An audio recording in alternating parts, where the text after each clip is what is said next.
pessoal, tudo jóia? Pergunta: como explicar o MCU com a primeira lei? MCU seria movimento circular uniforme. Para aqueles que conhecem a primeira lei, essa pergunta soa um tanto provocativa, né? Já que a primeira lei trata do movimento retilíneo uniforme, como que uma lei que trata de movimentos retilíneos pode dar conta de explicar o movimento circular? Ok? Então o objetivo aqui é conseguir chegar a uma resposta para essa pergunta que está diante da gente. Então vamos lá, primeiro a gente tem que pensar o seguinte: o que diz a primeira lei de fato? Uma partícula livre sempre se move com velocidade constante. Então ela tem duas partes que vão se encadear logicamente. Começa dizendo que uma partícula livre. Então você tem duas coisas para dizer. A primeira é que partícula é uma designação para um corpo cujas dimensões você está desprezando. O que sugere fortemente que o que você está interessado em analisar é a translação desse corpo, ok? E livre, numa conotação clara, a suspeição das forças que agem nessa partícula. É como se não houvessem forças agindo sobre ela, ou, de modo mais realista, é dizer que a força resultante sobre essa partícula é zero. Isso diz que sempre vai implicar na constância da velocidade do movimento dessa partícula, ok? Então são duas partes que a gente pode reescrever de modo matemático, né, modo mais sintético, simbólico. Então, se a força resultante for zero, isso vai implicar em que a velocidade da minha partícula vai ser constante, ok? E aí é bom a gente não perder de vista que o domínio de validade dessa lei são os referenciais inerciais. Afinal de contas, velocidade é um conceito relativo a um referencial. Então, nos referenciais onde essa lei é garantida, são os referenciais chamados inerciais. Ok? Então, você percebe aqui, obviamente, força é uma quantidade que é vetorial e a velocidade também é. Então, dizer que a velocidade é uma quantidade que se mantém constante é garantir que ela vai se manter constante em suas duas características, que são as características modular e vetorial. Então, se você diz que a velocidade é constante ou permanece constante, significa dizer que ela vai permanecer constante em módulo e permanecer constante em direção.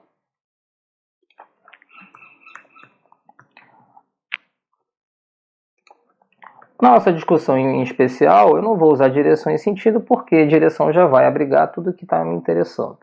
Ok? Então você tem aqui uma lei que garante que, caso a força resultante seja zero, caso a combinação das forças que agem numa partícula seja zero, a velocidade se mantém constante em módulo e em direção. Certo? O que é interessante observar é que a lei ela é muito mais do que isso. Ela não explica somente aquilo que se enquadra nela, ela também explica aquilo que não se enquadra. Porque ao mesmo tempo que ela cria um interior, digamos assim, ela é uma caixa que você bota algo dentro, então ela consegue determinar o que está fora porque está fora. Entende? Então, ao mesmo tempo que ela explica por que uma velocidade se mantém constante, ela pode ser capaz de explicar por que não. Ok?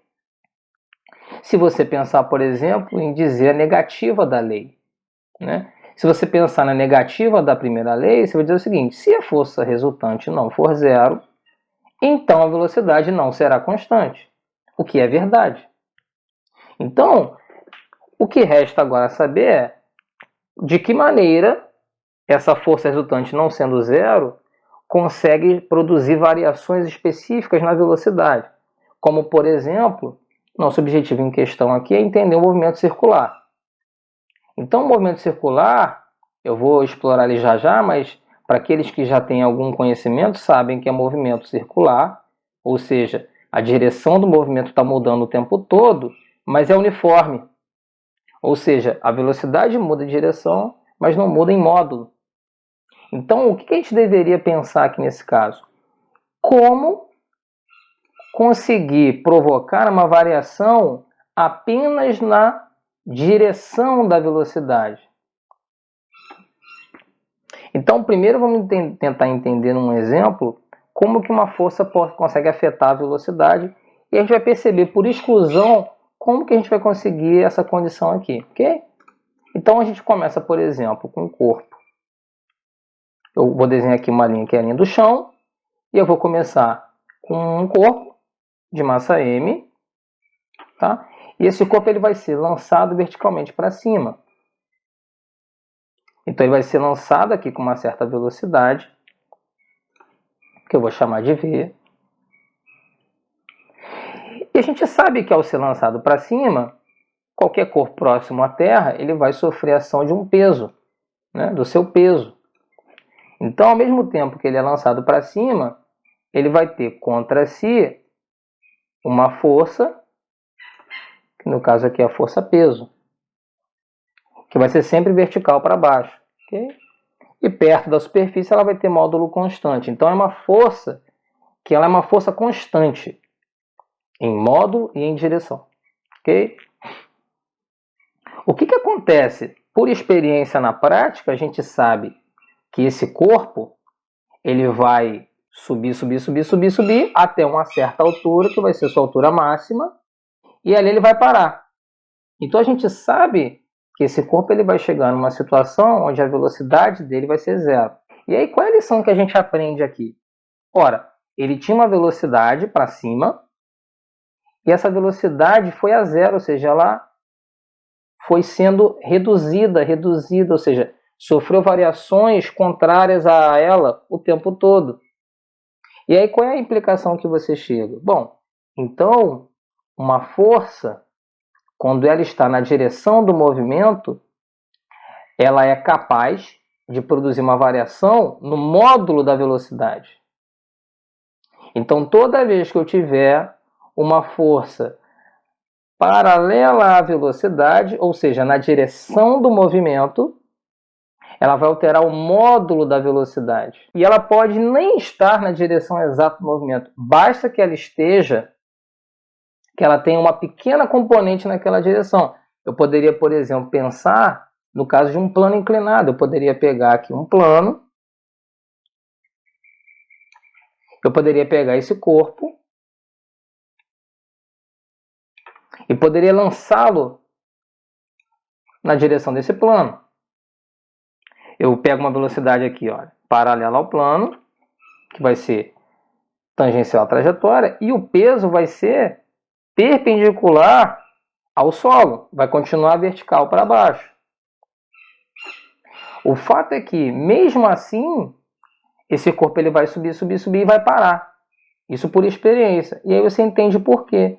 Porque o peso aqui é vertical, mas se você reparar, eu consigo decompor na direção vertical ao plano e na direção do plano, ou seja, o peso vai ter uma componente aqui, olha, contrária à velocidade na direção do plano e, portanto, ela vai alterar o valor ou o módulo da velocidade.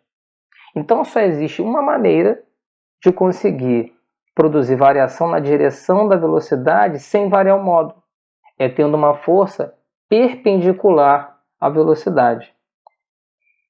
Ok?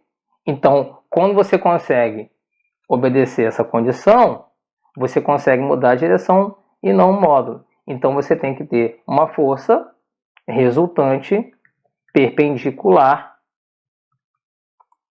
à velocidade.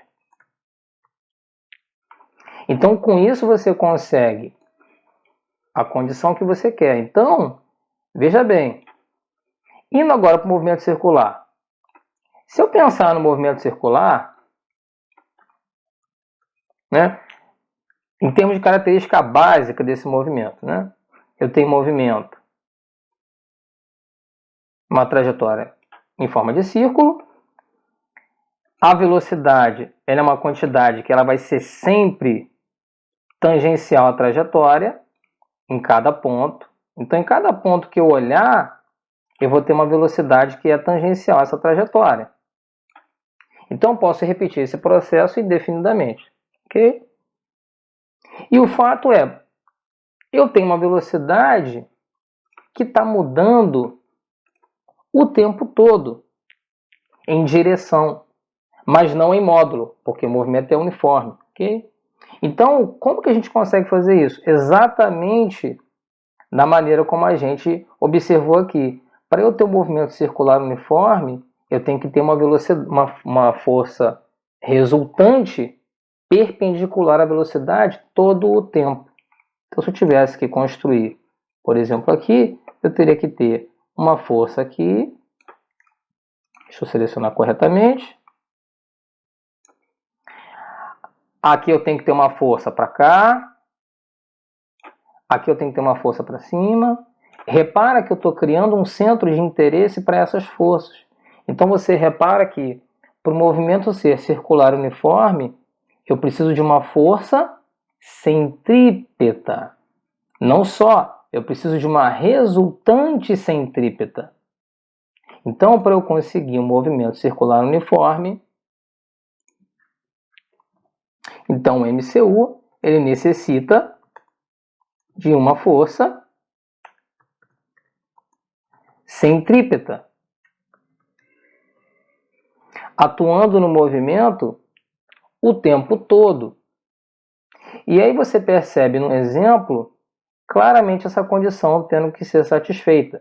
Se você considera, por exemplo, uma pedra sendo girada por um barbante, você consegue observar, por exemplo, uma trajetória circular, né? Se eu tiver a trajetória aqui, se eu tiver meu barbante aqui, se eu tiver a minha pedrinha lá na ponta, que eu posso simbolizar aqui por um pequeno círculo, ela está girando. E ela gira tensionada pelo barbante o tempo todo, porque a gente segura com a mão. Se em algum momento a gente solta esse barbante, ou seja, se esse barbante ele é rompido, a gente percebe imediatamente que a pedra ela sai pela tangente. Mais uma vez obedecendo a primeira lei. Enquanto havia força resultante centrípeta, a pedra estava em movimento circular uniforme. A partir do momento que eu tiro a força resultante, ou seja, que ela passa a ser zero, a velocidade passa a ser constante, ou seja, módulo e direção passam a se manter. Então, a velocidade que ela tinha exatamente nesse ponto da trajetória, ela vai tentar conservar para sempre aqui.